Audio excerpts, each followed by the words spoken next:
There's a certain complaint that's going on in the World of Warcraft space. It's nothing new. Players feel like the whole RNG game has gotten too far, that it's become too much like a Diablo 3 system of endless grinding and false hopes. Systems like Reforging that used to curb the fears of bad gear are gone.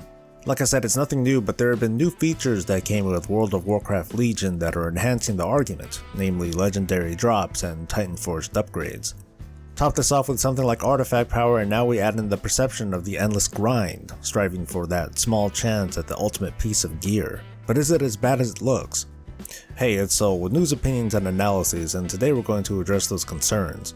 Maybe by the end you'll see that at its core, the game hasn't changed as much as we think it has. Let's start with a few words on a lost feature, Reforging. Reforging was a system Blizzard introduced back in the ancient days of Cataclysm to combat scenarios where gear would drop that no one wanted to use because the stats felt useless to them. Back then there were two stats, hit and expertise, that helped players do their full damage to dungeon and raid bosses. If you happened to exceed the amount of stats needed, any extra wouldn't be of any benefit. So in short, having extra hit and expertise was literally useless for a player. Reforging helped this. It allowed players to take some of these secondary stats away and apply it to other more useful stats. It was pretty nice aside from the fact that add-ons felt required to calculate the best stat distribution. There was one thing about Reforging that in my opinion made it flawed, maybe even poisoned the merits of the system. Players could reforge any secondary stat into another secondary stat provided that it didn't already exist on that gear. This brought a behavior of stat stacking, basically pumping your gear full of your most useful stat for higher throughput. This reinforced perceptions already established by the simcraft and theory crafting community that some stats could be considered quote-unquote bad for players, when the more accurate term should be suboptimal.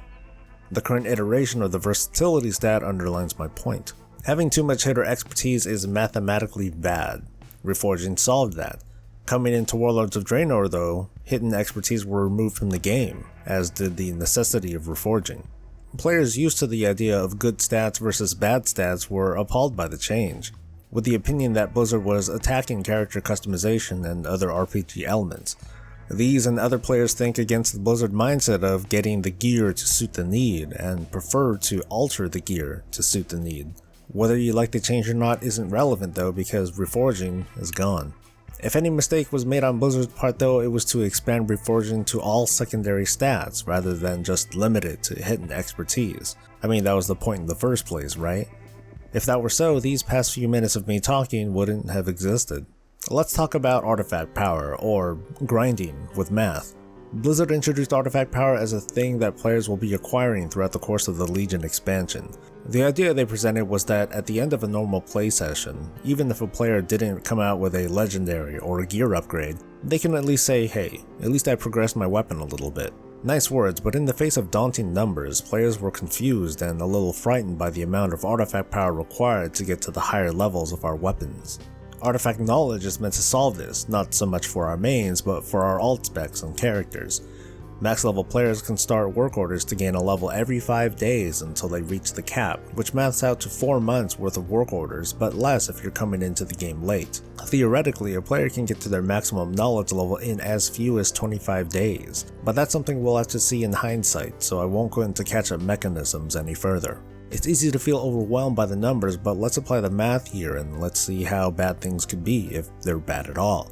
Let's pretend we're on our main and with no artifact power earn exactly 400 AP a day. Completing an emissary quest each day gives a 400 AP token, so between that and the order hall resources you'll accidentally gain completing world quests, I don't think it's a stretch to say that keeping up with your emissary quest is a safe, minimal, and casual way to maintain your AP gains. And here's why.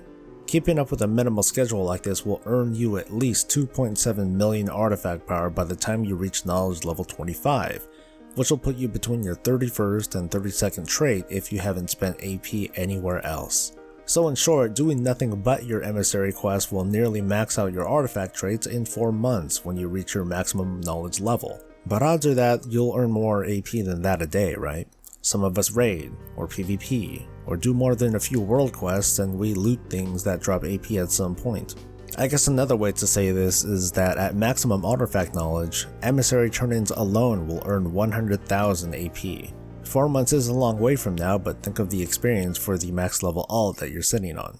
Let's talk about RNG, namely the funny little bonuses we get like Warforged, Titanforged, and Legendary drops. There are concerns about these concepts among the upper levels of players, and the concern spills down to all the other levels of players in WoW. People love gear upgrades and love it more when there's a bonus on them, and most anyone would cheer upon chancing on a legendary. I know I will, if it ever happens. Blizzard's intention is simple and probably innocent. If you get it, hey, you get it. If you don't, it's okay. The paradigm being pushed here means to encourage players to help each other out. Where before I might be less inclined to join a group for a trivial instance, now I can tell myself, hey, I can get some guaranteed artifact power, and a Titanforged or Legendary would be pretty sweet too. So why not? Sure, I'll go. Meanwhile, the progression game isn't balanced around these awesome moments happening. Content is still tailored to a certain level of gear, and the ideal, intended path is to challenge the next level of content for the appropriate reward. Rising to the challenge is the most surefire way to grow stronger. There's a term Blizzard throws around a lot when referring to certain player behavior. They say that players will most often take the path of least resistance to achieve their objectives. This mostly refers to the philosophies of flying in WoW, as well as the raid finder difficulty. This term applies to the complaints over legendaries and, while generally the aspects of RNG. Players aren't happy that their efforts are at the mercy of randomness. I'm not going to tell them their feelings are wrong, because they're not. But I do question the emphasis players put on these bonuses. The RNG systems are for the most part outside of direct player control, which makes it the least reliable method for gear upgrades, but at the same time it's the one with the lowest barrier for entry. Just do things and hope. So a problem comes up. It's the thought where possibility turns into expectation.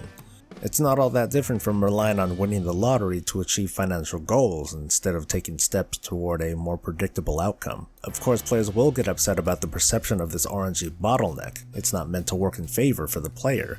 It's a bonus. They become imprisoned by their own perceptions of what is possible. If the best trinket drops from a certain dungeon, how long should that dungeon be farmed? Until the trinket drops? Until it has a bonus 30 item level? 40? 50? These same players yearn for earlier models that used PvE currencies like Valor Points to purchase gear, because that was something players could work towards. But even that had an upper limit, a short tail, and something arguably worse, predictability. Today's artifact power was yesterday's Valor, only that Valor was only good until you met or exceeded what gear was available from vendors. Meanwhile, at least from my observations, players have forgotten about the Order Hall set.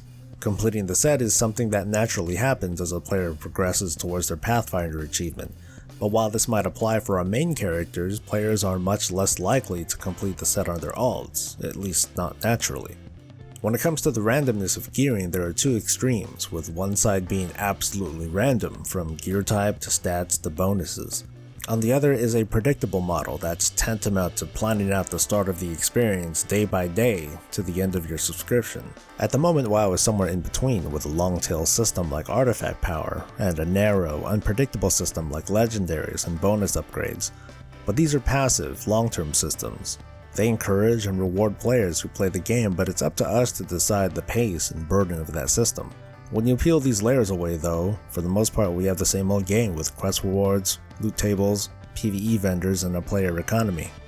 The goals in an MMO like WoW aren't necessarily to obtain the best gear. For some players, gear is just a tool for a higher objective related to higher end PvP or PvE content. For others, it is the goal, and to that, I have no words to soothe your dissatisfaction.